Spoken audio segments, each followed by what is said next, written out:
ताकि तुम गुजरे हुए किस्सों को अल्लाह ताला कहानियाँ बनाकर हमें बता देते हैं, इसलिए कि ताकि तुम समझो। तो नजात के मतलब के बजाय आज अल्लाह ताला तेरे बदन यानी तेरी लाश को पानी में तानशीन होने से नजात देंगे, ताकि तू उनके लिए निशान इबरत हो जो तेरे बाद मौजूद है। और हकीकत ये है कि फिर भी बहुत से आदमी हमारी ऐसी ऐसी निशानियाँ से यानी इबरतों से गाफिल है। तो दुनिया में चलो फिरो, देखो मीर फिरौन की लाश के बारे में देखो, उस ज़माने में फिरौन की हालत ऐसी होगी, तो आज के ज़माने में हम इस तरीके से हरकत करेंगे तो हमारी हालत क्या होगी। अल्लाहुम्मा अग़फ़िर ली, अल्लाहुम्मा अग़फ़िर। और मखालफत अहकाम इलाही से नहीं डरते हैं, यानी अल्लाह के हुक्म के खिलाफ काम करने से नहीं डरते।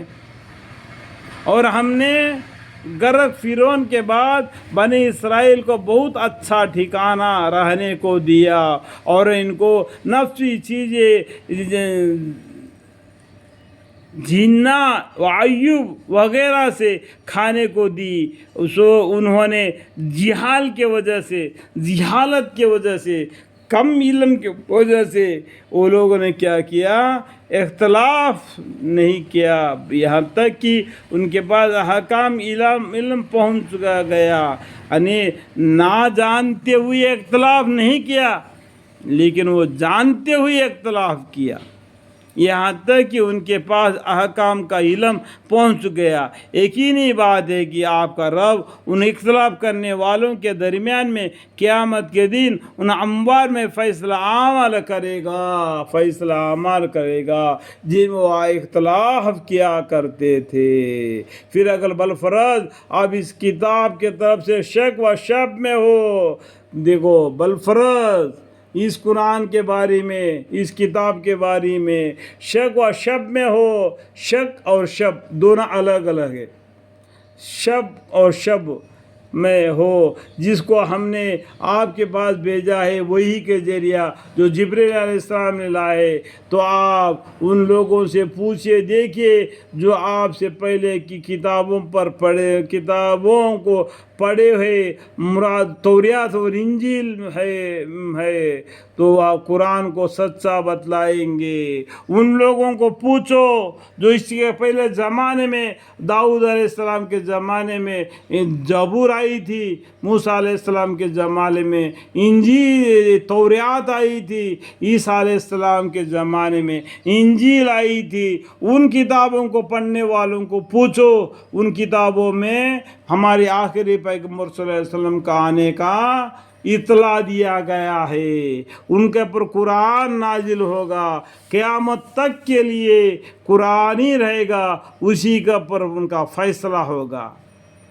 बेशक आपके पास या आपके रब के तरफ से सच्ची किताब आई है, अभी वो ज़माना आ गया, वो ज़माना गुज़र गया जो जबूर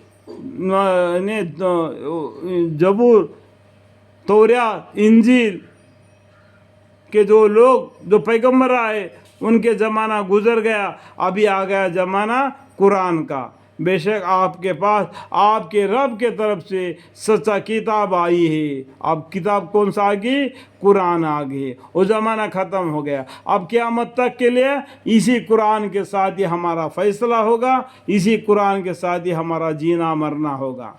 इस पर मैं हटकर एक बात कहना चाहता हूँ, आज हम निकाह वगैरह करते हैं, क्या हम कुरान के के तरीके से करते हैं? जो आज हम किसी औरत को तलाक देते हैं, क्या हम कुरान के बतलाए माफिक तलाक देते हैं? थोड़ा तो सोचो, थोड़ा सा पढ़ो, सूरा निसा पढ़ो, सूरा तलाक पढ़ो। अल्लाह माफ़ फरमाए, अल्लाह माफ़ फरमाए। اللہ معاف فرمائے۔ آپ ہرگز شک کرنے والوں میں سے نہ ہو، ہرگز شک کرنے والی اس کتاب آئی ہے جو قرآن، اس کے بارے میں ہرگز شک کرنے والوں میں سے نہ ہونا۔ ایک قرآن کے پہلے سورہ بقرہ میں لکھا ہے الف لام میم ذالک الکتاب لا ریب فیہ، ایسا کتاب ہے اس میں ایک حرف بھی جھٹلانے کے لائق نہیں، بالکل صحیح صحیح بتلانے والی ہے۔ اس قرآن پر ایمان لاؤ، اس قرآن پر ایمان لاؤ۔